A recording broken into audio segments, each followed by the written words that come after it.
Kia ora koutou, I'm Phil Anderson from Callaghan Innovation. Welcome to this Tech Week TV panel session on innovating in a time of climate crisis. And indeed it is a time of turmoil in the world. We're seeing rising temperatures and extreme weather events. Locally here in New Zealand, we've all been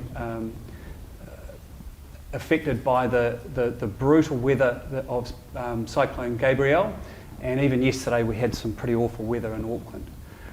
Today I'm joined by four incredible innovators who are taking on the challenge by bringing in expertise and creativity to develop technologies that are going to help us adapt to or mitigate climate change.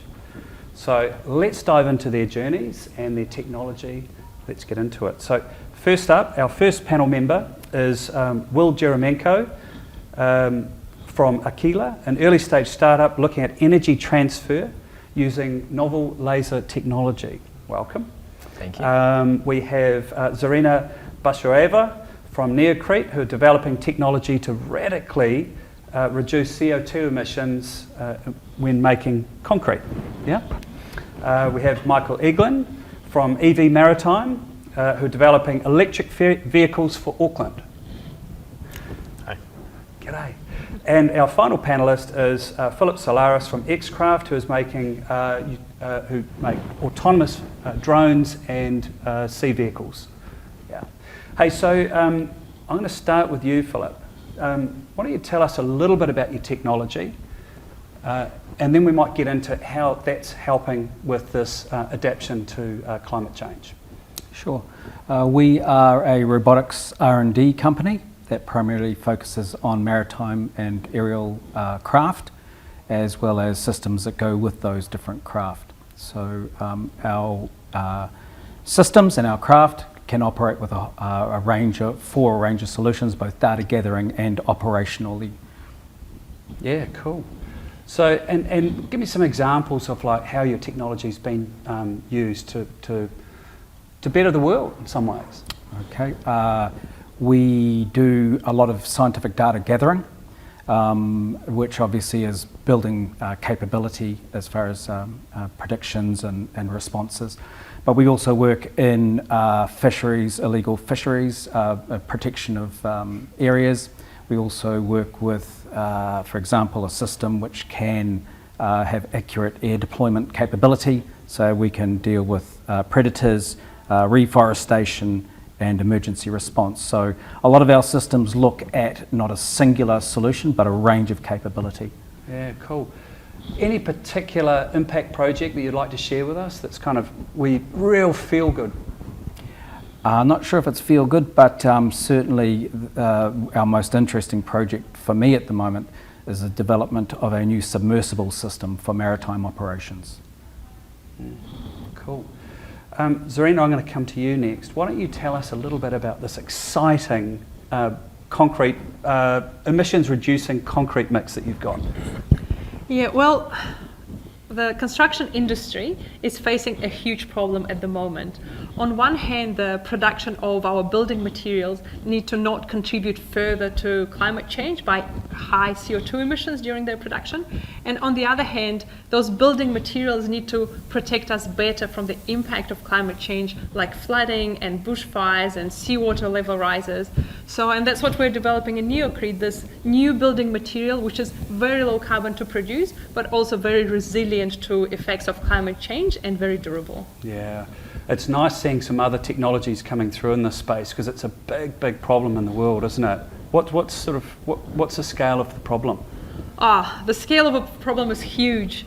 It's actually almost 3 billion tons of CO2 that gets emitted from cement manufacturing, which is 8% of global carbon emissions.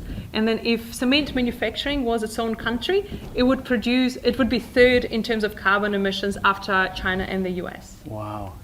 What's your ambition for the business? Like what do you kind of want to achieve?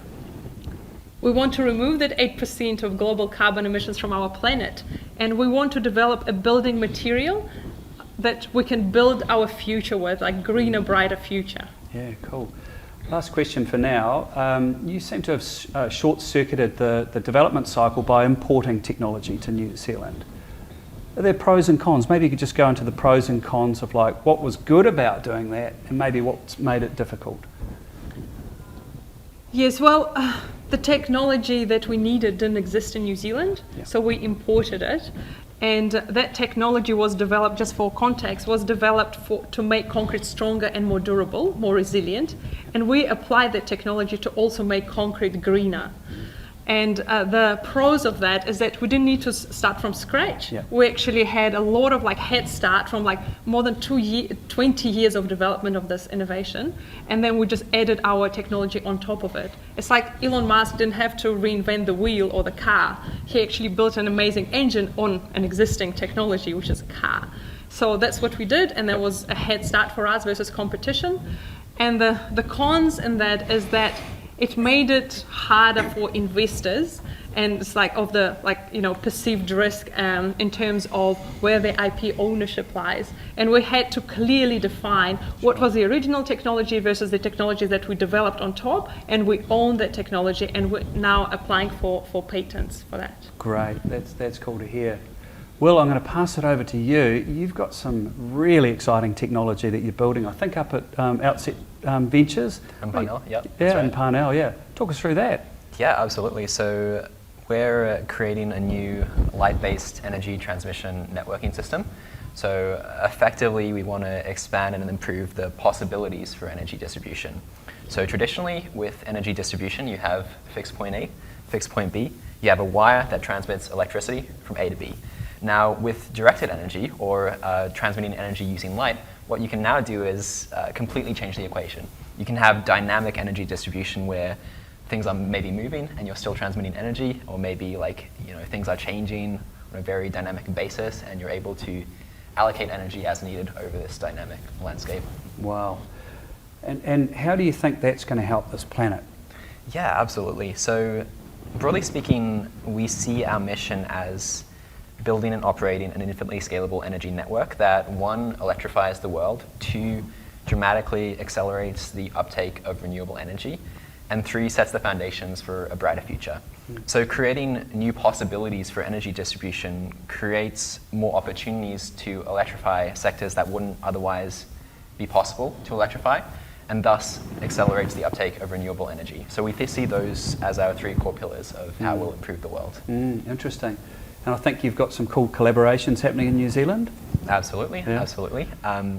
Perhaps I shouldn't speak too much about this, but there's some exciting stuff in the work, particularly around the drone and autonomous sort of unmanned aerial vehicle space. Yeah, cool. Well, it sounds like the ecosystem's alive and kicking. What barriers do you see that are going to be, difficult for you in the short-term future? Absolutely. So when we started the company, we identified that our core constraint was not technological. We identified that every technological piece that we needed was already there. There's the sort of laser and light-based piece. There's the photovoltaic, so effectively specialized kinds of solar panels. It was all the components were there. We kind of just needed to piece them together. The core constraint for us was actually, can you operate safely and effectively? Can you operate safely and effectively at scale? So what we're trying to do is we're trying to prove that we've got robust safety mechanisms, interlocks, sort of allocation mechanisms to safely operate this network of lights at scale. Yeah, great. It is a bit of a challenge, but yeah, interesting. You've overcome a whole lot of challenges, Michael. Why don't you talk through your journey to date so far with EV Maritime? Sure, Phil. Yeah, thanks.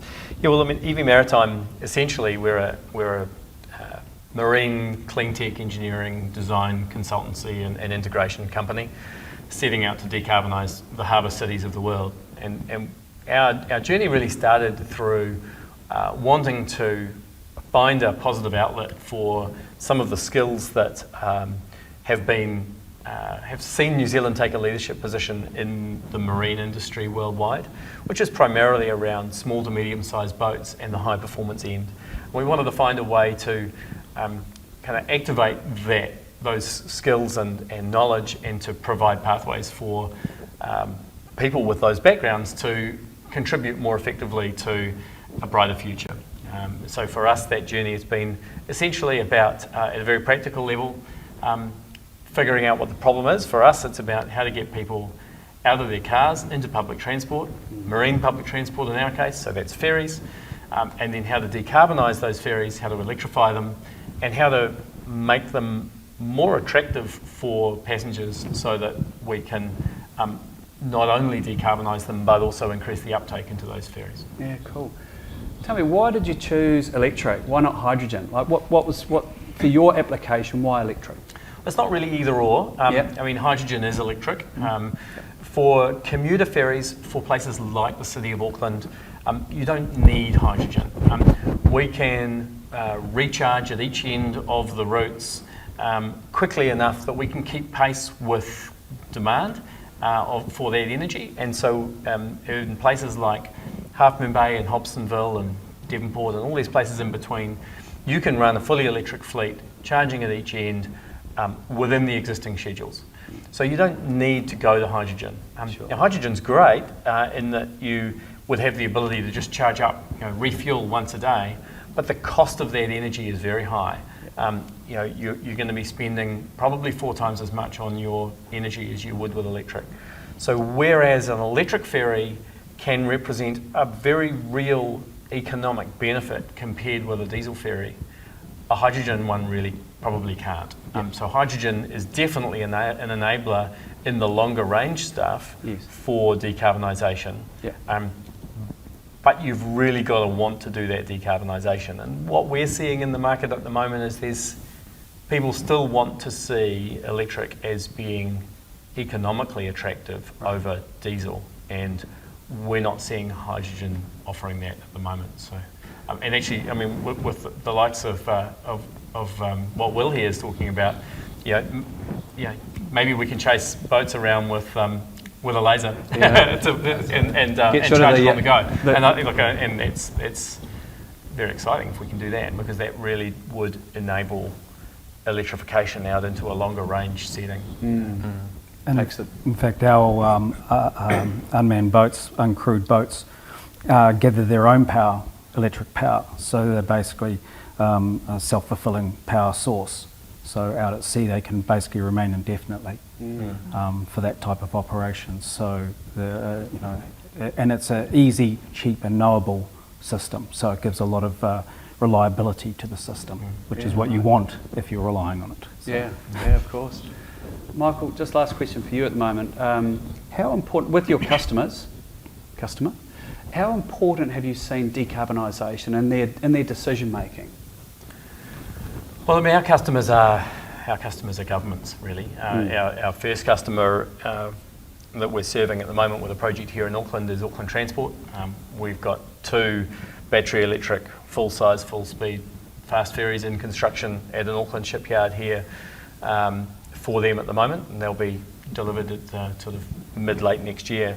And for them, decarbonisation is enormously important. I mean, transport is a really large contributor to our climate emissions as a city and as a nation and as a planet. Our politicians have provided the kind of strategic context and commitments, but those commitments need action, and the action comes through people like Auckland Transport. And through some assistance that we've had from central government to provide some funding to enable Auckland Transport to kind of de-risk and catalyse our project. That's kind of really become a very large project within Auckland Transport. They're extremely motivated towards decarbonisation, and we're seeing that really across the world now. And we're involved in a lot of other places in the US and in Australia and in Canada around looking at decarbonising ferry systems as well. So it's a huge and growing motivation. Yeah, that's really exciting. Zarina, now that your product has been demonstrated in local projects, how difficult is it literally to get that industry now to follow suit? How hard is that? Just talk us through. It's pretty challenging in this industry because it's historically a very risk-averse and conservative industry, and rightly so, because concrete is the foundation of our homes and like bridges and infrastructure. And so historically, it's really hard for any innovation to break into the industry, but we don't need everyone to adopt it straight away, because the change in the industry doesn't happen when everyone starts changing at the same time. We only need a handful of customers who will then drive the change and those early adopters, and we were lucky enough to find those customers. Yeah, you've certainly got some good ones. Yeah. All right. Philip, how did you come across the problem that you're solving? Is it something that you stumbled into, with your drones, or did you go hunting for true environmental problems to solve? No, the origins of our organisation was actually around threat, around the evaluation of threat, initially from a perspective on a global threat to New Zealand, but also problems that New Zealand needed to solve, and that was both in a humanitarian and an environmental context. And therefore we figured out that robotics were one of the most useful tools for solving those problems, especially for a small nation like New Zealand that is really high in knowledge and capability.